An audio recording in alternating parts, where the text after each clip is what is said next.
Hello everyone, welcome to our program. My name is Roberto Miranda. I am here for Covenant for New England, and we have today in our program Pastor Harry Jackson, who is an outstanding man of God, an activist in so many different fields, a spiritual leader at the national level, very involved with all kinds of major events that are happening in our nation, gay marriage, issues of holiness, the health of the church in America, politics and religion. Pastor Jackson has been involved deeply with many of these issues over the years and is considered one of the premier Christian leaders in America. So we have a great privilege of being able to be with him. Welcome, Pastor Jackson. And I would like to ask you one question. We find ourselves here today, as we all know, in the Seismic Shift Conference in Newark, New Jersey, with a lot of other leaders who are examining trends in the church in America. Do any of the present trends that you observe in the evangelical church in our nation give you cause for concern? Well, my biggest concern really is with the overall health of the church in terms of the purity of our doctrine. Right doctrine should produce correct living. And what we have in America today is a watered down version of what the gospel should be. And therefore the response, I believe, Dr. Miranda, to the gospel is not laying down one's life and really taking up our cross. Is much more of adding Jesus in with all these other things. So the therapeutic gospel, no, what can Jesus do for me? I love it. I hadn't heard that said that way before. I think it is a therapeutic gospel. And I think as a result, that when it comes crunch time, as athletes call it, as we deal with issues of marriage, we deal with religious liberties, we deal with the life issue, just to name a few. I think if you start there, and then you start to begin to unpack the value of human life, meaning how we're to engage as Christians in promoting the welfare of individuals. We find the church is kind of at a place where it doesn't know where to stand on so many issues.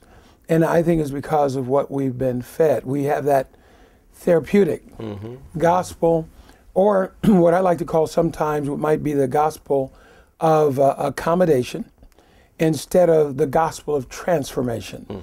And there's a reality that the grace of God should come into our lives and take each one of us and make us better people. I came from a family where my mother was a school teacher. She taught, she was a reading specialist to elementary school kids. She and her day would go to someone's house, knock at the door, and tell that person's mother, your child is about to fail school. Your child will not be able to do X, Y, and Z if you don't do such and such. I'm here to serve you. And she didn't have any directives from her principals to go out to the houses. She just had a heart of compassion and the spirit that said, I'm going to engage, I'm going to warn people. It was all based on her commitment to Christ. But she was given a gospel that transformed her, that she felt she could take and change lives. And many of her students to this day, she's 80-some years old now, who have been impacted, first got better in school. Later on, they remembered the witness that she gave. And she did not do it in a preachy way, but they knew she was a Christian. And lives have been transformed. I think we're missing in America that kind of true grit that serves first and then declares. Well, you know, one of the things that you just said brings out an element of complexity in the kind of work that you are doing.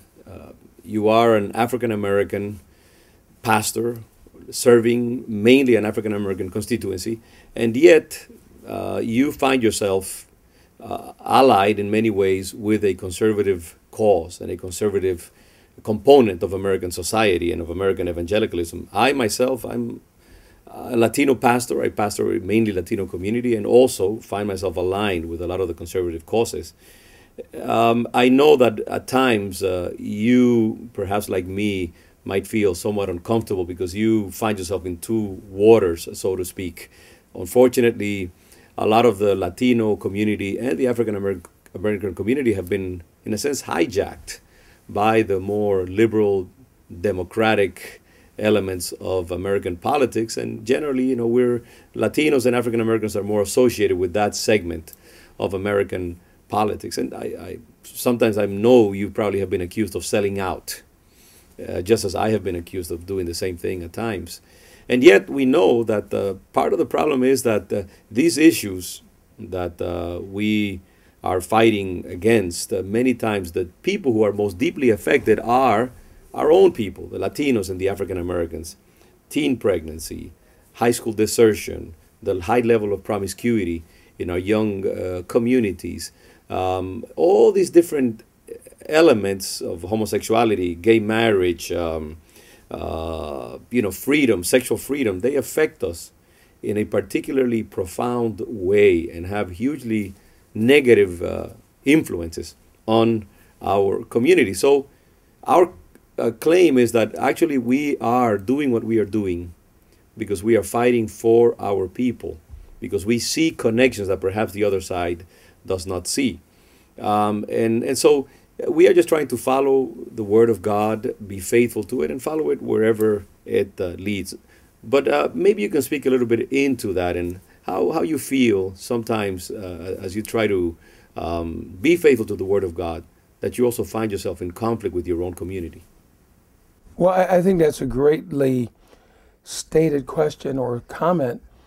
I think very often what people are dealing with in the pulpit is that we have been taught, excuse me, an American business model of self-promotion instead of a gospel of sacrifice and advancing the gospel. Paul said that he was set in defense of the gospel. And so we go to a lot of the large churches in the areas. I worked in California, I worked in Florida with the marriage amendment, took 11 or so city trips. I'm working now in Maryland, worked in D.C. as the face. A lot of places I've been behind the scenes, and my job has been to preach to preachers. And in the role of being the exhorter, not being the face behind the camera, I found that many times the guys with the best churches, the best preachers, they just don't get it because they feel as though it'll slow down the growth of my church or I'll cause the wrath of this, special interest group or not. But what we found, I remember a story of Tampa, if we have time to share this. Never forget, we went to a church, I called up, this was in the 2008 cycle in which Barack Obama became our president. And the big concern in 2008 was that these guys said, well, we remember 2004, in which George Bush won, and about the marriage issue, and he defeated a Democrat, and it was almost like bait and switch.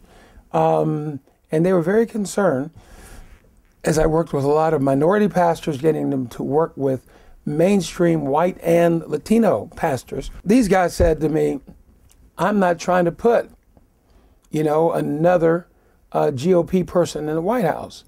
And so we had to just come in alongside and say, look, for me, this whole campaign is about marriage.